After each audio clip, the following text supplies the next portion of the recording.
여동생이 본 대행 스님.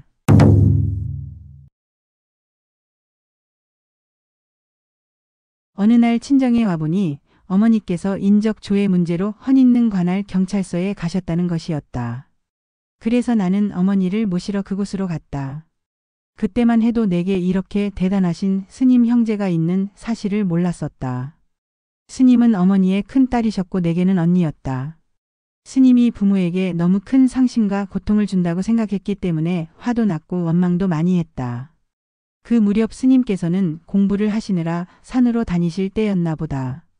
이 산 저 산, 산으로만 다니시다가 헌있는 근처에 이르르셨는데 빨치산 공비인 줄 알고 경찰서에 연행되었던 것이다. 그때 처음 본 스님의 모습은 갈기갈기 찢어진 옷에 남루한 차림이었고 초라하기 이를 데 없었다. 하지만 눈빛은 똑바로 보기가 무서우리만치 형형했고 당당했으며 빛이 났다. 스님께서는 내가 집을 나서면서 경찰서에 도착할 때까지 쏟아놓았던 갖은 원망의 말들을 그대로 반복하여 말씀해 주시면서 그런 마음을 가져서는 안 된다고 타일러 주셨다. 그리고 부처님의 진리를 잘 배우라고 하시면서 스님의 비참한 모습을 보고 쓰러지신 어머니를 모시고 가라고 하셨다.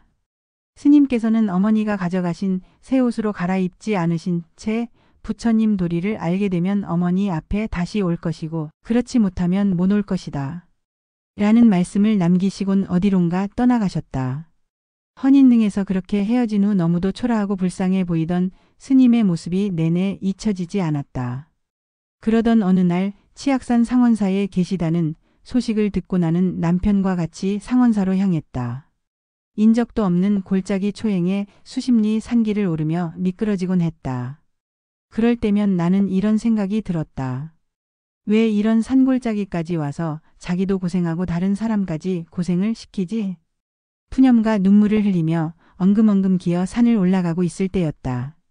골짜기에 웬 노인 한 분이 지팡이를 짚고 내려오고 있었다. 나는 스님의 인상착의를 대강 말하고 난 뒤 그런 사람을 찾는데 어느 길로 가야 하느냐고 물었다. 그러자 그 노인이 그분이 어떤 분인데 말을 함부로 하느냐. 고나를 나무라는 것이었다. 노인은 그렇지 않아도 내려가면서 올라오고 있는 부부를 만나거든 길을 가르쳐 주라고 스님께서 말씀하셨다고 말하는 것이었다. 노인이 알려준 대로 험준한 산허리를 올라왔을 때 해는 이미 산 너머로 떨어지고 어둑어둑해지고 있었다. 스님께서는 톡을 아궁이에 불을 지피고 감자 3개를 구워놓고 기다리고 계셨다. 기진맥진하여 도착한 우리 부부에게 구운 감자 2개를 주시고 스님께서도 1개를 드셨다. 우리는 저녁이 나오려나 하고 기다리고 있었는데 감자 1개가 저녁이었던가 보다. 배가 고프냐고 물어보시더니 버섯을 따다 놓은 것에 소금을 약간 뿌리고는 꼬챙이에 끼워서 구워주셨다. 먼 길을 그것도 초행인 산길을 오르느라 배도 고프고 허기진 상태였는데 버섯에 물 한 그릇을 먹고 나니 겨우 살 것 같았다. 그제서야 나는 스님께 말씀드렸다. 스님 왜 이 고생을 하십니까? 저희와 같이 가시죠. 그러자 스님께서 빙그레 웃으시며 말씀하셨다. 한 어머니 배를 빌어 형제로 태어났지만 이제 나는 내 언니가 아니다. 그리고는 한참을 설법을 하시는 거였다. 하지만 당시 내 귀에는 아무리 좋은 말씀도 들어오지 않았다. 죽도록 부모님 마음 고생시키고 또 부모님 돌아가신 줄도 모르고 사람으로 이렇게 냉혹할 수가 있느냐고. 원망을 하면서 울며 불며 상원사를 내려왔다. 며칠이 지난 어느 날 어렴풋하게 잠이 들었는데 스님께서 상원사에서 내려오시는 꿈을 꾸었다. 스님께서 산에서 내려오시는데 백발의 양쪽으로 부축을 받으시는 걸 보고 꿈에서도 내가 뵙고 온 지 얼마 안 되는데 벌써 100발이 다 되셨구나 생각하며 너무도 허무하여 탄식하며 울다가 눈물을 닦고 보니 산골짜기마다 수천 수만의 스님들이 서서 통곡을 하는 것이다. 우리 중생들이 불쌍해서 어찌합니까? 하면서 우시는 스님들의 울음소리가 온 산을 진동했다. 절은 작은데 스님들은 산을 채우고도 남을 정도의 숫자였다. 새빨간 큰 바닷물 위에 붉은 배가 떠 있고 그 많은 스님들이 다 그 배 위에 타고 끝으로 빨간 동자 2명이 큰 스님을 태우고는 어디론가 가버렸다. 나는 꿈에 본 스님이 너무 늙어 보여 불쌍한 마음에 울다가 깨었다. 이상한 꿈도 다 있구나 생각했다. 스님께서 이소조 신도님 댁에 와 계시다는 소식을 듣고 그제서야 늘 반신반의하고 스님에 대해 신뢰보다는 원망이 많은 나를 가르치신 걸 알게 되었다. 내가 스님을 모시게 되면서부터 어렴풋이 불법에 눈을 뜨기 시작했다. 나도 공부를 해야겠다고 발심하는 마음이 생겼을 무렵이었다. 아이들을 학교에 보내려고 준비를 하고 있는데 갑자기 배가 아프고 통증이 왔다. 나는 대굴대굴 구르며 일어나지도 못한 채 혀가 굳어 들어가면서 의식을 잃었다. 남편은 다급하게 병원에 연락을 하여 의사의 왕진을 청했다. 진찰 결과 장이 꼬인 것 같으니 종합병원에 가서 대수술을 받아야 한다는 것이었다. 그러자 남편이 스님께 전화를 드렸다. 그러자 스님께서는 당신들 알아서 하지 뭘 그러냐고 태연히 말씀하시면서 뜨거운 물에 소금을 타서 찜질이나 해주세요. 하시더라는 것이었다. 남편의 상식으로는 장이 꼬였는데 뜨거운 물로 찜질을 하면 오히려 살이 썩어 들어갈 텐데 하는 생각에 스님의 말씀을 믿으려 하지 않았다. 남편이 큰 병원으로 가자고 말했다. 나는 몸도 못 쓰고 의식이 혼미해 있었다. 그 와중에 내가 한쪽 팔을 겨우 움직여 배를 가리켰다고 한다. 그러자 남편은 내가 찜질을 해달라는 신용을 하나보다 생각했다. 이윽고 시어머님께서 뜨거운 물을 준비해서 배 위에 찜질을 하고 내 발을 담궈주셨다고 한다. 그러자 내 의식이 차차 돌아오기 시작했다. 그때 나는 이런 생각이 들었다. 이제 죽는구나. 어린 자식들이 불쌍해서 어떡하나. 잠시 후 차츰 몸이 풀리고 나아지고 있다는 느낌이 들었다. 그리고 불과 몇 시간 뒤에 거짓말처럼 기적처럼 나는 완전히 나아 정상으로 돌아와 있었다. 문득 내가 너무 불법을 모르니까 주인공이 이런 병고를 통해 공부를 시키는구나 하는 생각이 들었다. 왕진 다녀간 의사에게 왕진비를 주려고 병원에 갔더니 의사가 놀라면서 어떻게 해서 나았느냐고 묻는 것이었다. 그래서 나는 뜨거운 물에 소금을 넣어서 찜질을 했다고 말했다. 그러자 의사가 화를 벌컥 내면서 대장이 꼬였는데 뜨거운 물에 찜질을 하면 썩을 텐데 그런 무식한 사람이 어디 있느냐는 것이었다. 그리고는 의사가 내게 종교가 뭐냐고 물었다. 불교라고 하니까 아까 전화한 곳이 절이냐고 다시 물었다. 그렇다고 하자 이렇게 말하는 것이었다. 나는 가톨릭 교인이지만 아무튼 천만다행입니다. 기적이 일어난 겁니다. 그러나 나는 그것은 기적이 아니고 우리에게 본래 갖추어진 무한한 힘이라고 생각한다. 그 사건으로 나는 마음자리에서 나오는 지혜는 현대의학이 미치지 못하는 부분까지 능가한다는 것을 알게 되었다.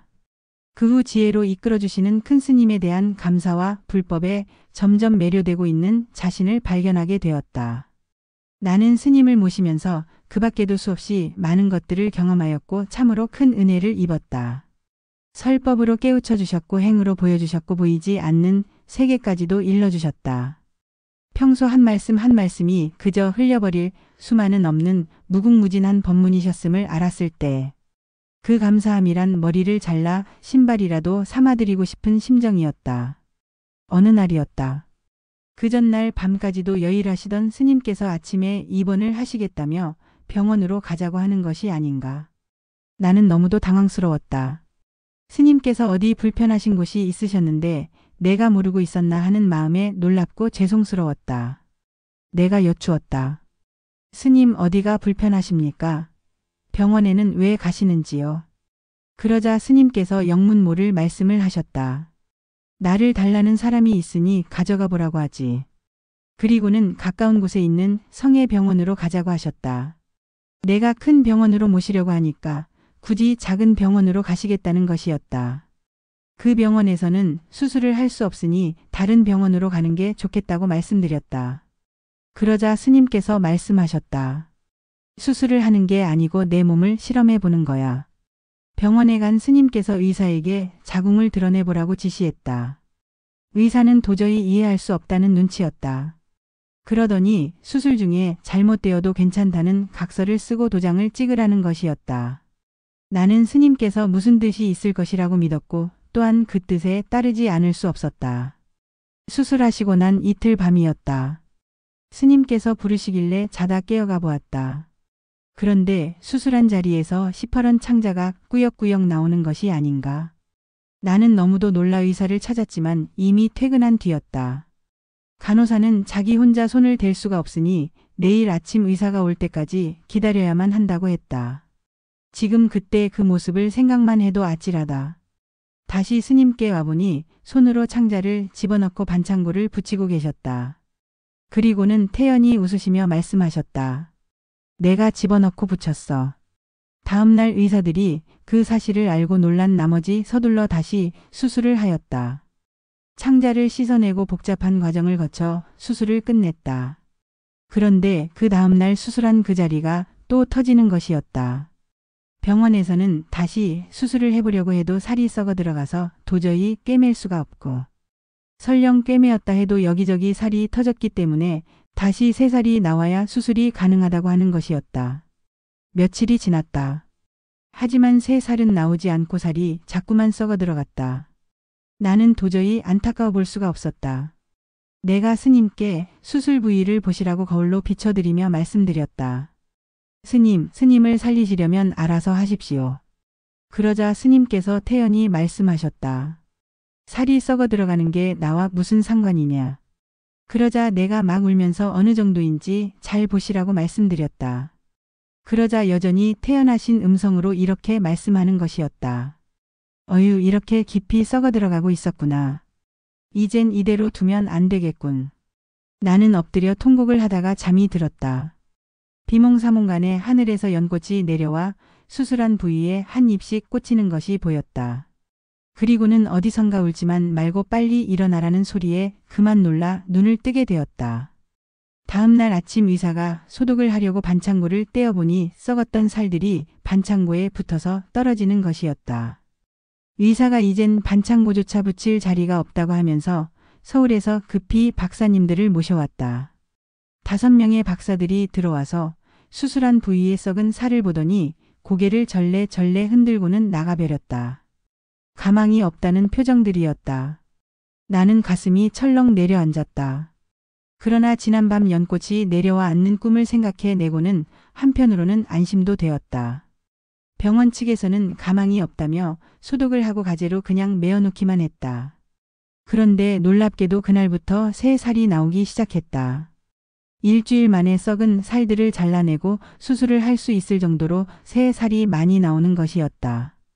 이번에는 정작 의사들이 겁을 내어 마취를 할 수 없다고 하며 스님의 팔과 다리를 묶어놓고 수술을 시작했다. 스님께서는 윽하는 소리를 한번 내시더니 이를 꽉 물고 아무 소리도 없으셨다.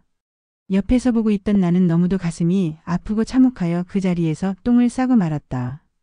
꿰매는 걸 보니 썩었던 자리가 우묵하게 패여있고 10십자로 얼기설기 묶어놓은 정도였다. 그러나 하루 이틀이 지나자 그 뚫어졌던 자리가 메꾸어지고 그냥 아물었다. 그리고는 일주일 뒤에 퇴원을 하시며 이렇게 말씀하셨다. 내 몸을 그냥 던져보니 그대로 아무 탈 없이 나가게 되는구나. 스님의 그 말씀을 듣고 그제서야 비몽사몽간에 연꽃이 내려오는 장면을 본 얘기를 드렸다. 그러자 스님께서는 한마음도리가 그렇게 광대하고 묘한 거란다. 라고 하셨다. 의사들은 그동안 수술을 하면서 주사 한 대 안 맞고 살 가망이 없다고 포기했던 분이 건강한 모습으로 퇴원을 하게 되니까 너무도 놀라워하며 자기들도 계룡산에 들어가 돌을 닦아야겠다고 농담을 건넸다. 의사들은 스님께 사진이라도 같이 찍고 가시라고 붙들었다. 하지만 스님께서는 찍을 게 없다고 하시며 이렇게 말씀하셨다. 이번 일은 없던 일로 해라. 그간 수고했다. 그렇게 인사를 나누고 병원 뜰을 나서셨다. 나는 그때 그 광경을 지켜보면서 마음이 부재한 상태의 몸은 송장이나 다름없고 구름덩이 하나 떠다니 없어지는 것 이상이 못 된다는 것을 깨달았다. 그리고 몸의 아픔이나 고통은 마음이 함께할 때만이 느낄 수 있다는 것을 알게 되었다. 스님께서는 당신 몸을 던지시면서까지 실험을 하시고 뭇 중생들의 아픔을 함께 하시고 건지시기 위해 모든 괴로움과 고통을 견디어내시며 이 길을 가시는구나 하는 생각을 하니 땅을 치고 통곡을 해도 시원치 않으리만큼 가슴이 아팠다. 지금도 가끔 그때 일을 떠올리며 스님께나 신도님들에게 지난 일처럼 얘기를 하지만 여전히 마음의 저 밑바닥에서부터 그 당시에 저리고 아팠던 기억이 되살아나 눈물이 나고는 한다. 내 몸이 가루가 된다 해도 기필코 이 도리를 공부하리라 원을 세우며 마음으로 삼배를 올립니다.